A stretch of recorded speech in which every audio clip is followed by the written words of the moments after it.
খোলা জুতা কাঠ যদি কোনো জায়গায় দেয় বলে এটা কোনো কাঠ না, এই কাঠ দিয়ে কিছু হয় না। হাসপাতাল তো শুরু করে যে কোনো প্রোগ্রামে আহত করে দাওয়াত দিলে বলে এই কাঠের কোনো মূল্য নাই। এই কাঠ কেন বানাইছে? এনসিবির মুখপাত্র যারা ছিল তারাই তো অনুমতি দিছে না, আমাদেরকে দেখতে চায় না। আমাদের ভাই যদি অসুস্থ হয়ে রাস্তা পড়ে যায় তারা দেখতে চায় না, দেখতে চায় না। আপনারা মিডিয়া আছেন না, এই যে দীর্ঘ 9 মাসে যারা আজকে প্রোগ্রাম করতে আছে, দীর্ঘ 9 মাসে আগে জিজ্ঞেস করুন কোন হাসপাতাল কয়জনে যায় আমার আহত যোদ্ধাদেরকে দেখে আসছে। ঈদের দিন আমার আহত যোদ্ধারা বসা গলা খায়। এই এনসিবির দল প্রথম দরকার ছিল তাদের থাকার, তারা ছিল না ওখানে। বিএনপি ঠিকই গেছে, তো আমরা তো আমাদের দল হলো এনসিবির যে সার্জিস হাসতা তাহিদারা আমাদের মুখপাত্র আমাদেরকে নিয়ে কাজ করছে।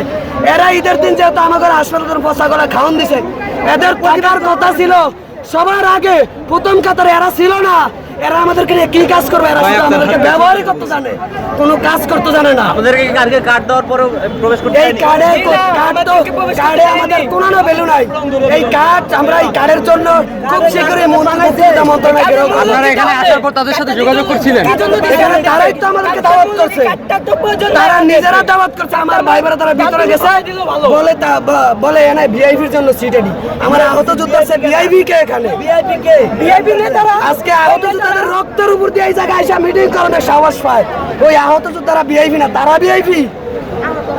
এখন আপনাদের পরবর্তী ওনাদের উদ্দেশ্যে কি বলতে চান আপনারা? আমরা উদ্দেশ্য আহত যোদ্ধাদের নিয়ে যে কাজ করবো, আমরা তার সাহস ইয়েতে আছি যে আহত যোদ্ধাদের সম্মান দিতে জানবো। বিএনপি জামায়াত কারা খুঁজবে? আমরা দলের প্রশ্ন কিন্তু আমাদের এখানে কোনো দলের প্রশ্ন না, আমাদেরকে তাদের সম্মান দিব, আমরা তাদের সম্মান দিতেছি। আমরা কোনো দলের না, আমরা দেশের জন্য আন্দোলন করছি, রাষ্ট্রীয় সম্পদ ভাই, আমরা রাষ্ট্রীয় সম্পদ, আমরা কোনো দলের না।